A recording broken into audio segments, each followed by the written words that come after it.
नीले हरे झंडे वाले घूम रहे हैं और इसलिए घूम रहे हैं कि आप हमारी सरकार बना दो, हम आपको खुशहाली देंगे।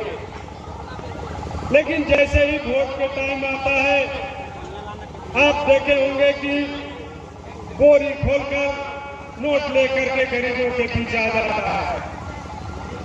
हम इसलिए कह रहे हैं साथियों, लाल झंडा ही एक ऐसी पार्टी है जिस पार्टी के अस्तित्व रहेगा तो गरीबों का अस्तित्व रहेगा। अगर ये पार्टी का अस्तित्व नहीं रहा तो गरीब मिट जाएंगे। आप देख रहे हैं साथी, इस इलाके में लंबे समय से हम लोगों ने संघर्ष किया है, हम लोगों ने जमीन का संघर्ष किया है, हम लोगों ने मान सम्मान के लिए संघर्ष किया है, हम लोगों ने रोजी रोटी के लिए संघर्ष किया है। इस इलाके के हिजरा बरवाड़ी से लेकर के सखुआ गोलना और लोहड़ी बासु तक हम लोगों ने एक समय हड़ताल किया था इन गौवा लोगों के खिलाफ, ये जमींदारों के खिलाफ कि आप उचित मजदूरी दो, 2 सेर मजदूरी पर नहीं चलेगा काम।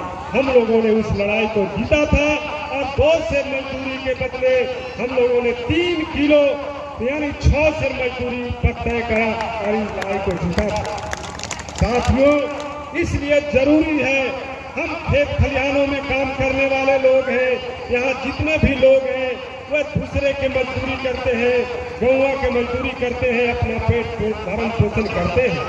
लेकिन एक बात हम कहना चाहते हैं साथियों कि सारे काम करते हुए राजनीति भी सीखना है।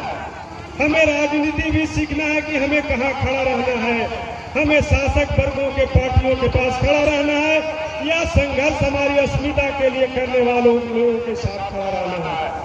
हम लोगों ने ये रास्ता दिखाया कि यहाँ पे हर गरीब गुरबा लोग सामंतिक शक्तियों के साथ आंख में आंख डाल करके बातचीत कर सके। हम लोगों ने वो दिन देखा है, अभी साथी बता रहे थे कि खटिया पर सामने नहीं बैठ सकते थे। हम लोगों ने वो दिन देखा है जब बस चलते हुए लोगों पे हमारी बहू बेटियां को भी खड़ा करके उतार दिया जाता था या खड़ा करके अपने बैठते थे। आज वो स्थिति पलटी है। हमारे कई साथियों ने, हमारे अभी साथी बोला जगदेव शर्मा जैसे साथियों ने पलामू की धरती पर शहादत दिया है। लाखों लोग शहीद हुए हैं पूरे हिंदुस्तान में, तब जाकर के ये स्थिति बदली है। ये स्थिति अपने आप नहीं बदली। अब आप समझिए साथियों, उस समय कांग्रेस का जमाना हुआ करता था जिसमें सामंती शक्तियों ने इन गरीबों पर, हम लोगों पर अत्याचार और जुल्म किया करता था। लेकिन उसने किया क्या? यहाँ पर अभी हमारे रामपति जी ने संविधान का सवाल उठाया हमारे कि बाबा साहब का देन है कि जिस संविधान के चलते आज हम लोग कुछ बोल रहे हैं, चल रहे हैं, सभा कर रहे हैं। तो साथियों, फर्क समझना है। उस समय कांग्रेस के नेतृत्व में इस संविधान को रहते हुए भी लेकिन दमन उत्पीड़न ही गरीबों पर चलता था। वही जमींदार लोग, गौवा लोग कांग्रेस के नेतृत्व में रहते थे, आज भाजपा के नेतृत्व में है।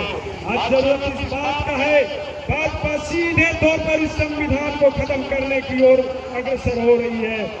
उसने पिछले लोकसभा के चुनाव में 400 पार का नारा दिया। हमने अभी हाल के दिनों में एक प्रवचन सुन रहा था, जो प्रवचन आपके सामने और रोज बरोज टिक्का लगा करते हैं। उन्होंने कहा कि यहाँ के हिंदुस्तान के लोग मूर्ख हैं। नरेंद्र मोदी ने 400 पार करने का नारा दिया था, यहाँ के मूर्ख लोगों को 400 पार नहीं कराया। दुखद है बात को। ये प्रवचन करने वाले, रामायण का प्रवचन करने वाले, ये मनुस्मृति का प्रवचन करने वाले लोग बोल रहे हैं। आप सोच सकते हैं साथियों कि किनके लिए ये नरेंद्र मोदी काम कर रहे हैं। साथियों, सबसे बड़ा खतरा ये बना, कांग्रेस तो संविधान को रहते हुए हम पे लेकिन आज के स्थिति में भाजपा जैसा ताकत, आरएसएस जैसा ताकत इस संविधान को खत्म करके सीधे तौर पर मनुस्मृति लाना चाहता है, सीधे तौर पर नया संविधान चाहता है। इसलिए हमें सतर्क है। हमारा अस्तित्व बचा रहेगा। हम बाद के दिनों में हर चीज के लिए लड़ते रहेंगे, लेकिन पहले देश बचेगा, समाज बचेगा, हम बचेंगे। तब भी हम आगे बढ़ेंगे, हम देश को बचाएंगे। आज जरूरत है देश को बचाने के लिए। हम लोगों ने लड़ाई लगा लो लोकसभा के चुनाव में नरेंद्र मोदी को धक्का दिया। आज वो फैसला नहीं ले सकते हैं, आज वो मनमानी फैसला नहीं ले सकते हैं मनुस्मृति कानून को लागू करने के लिए।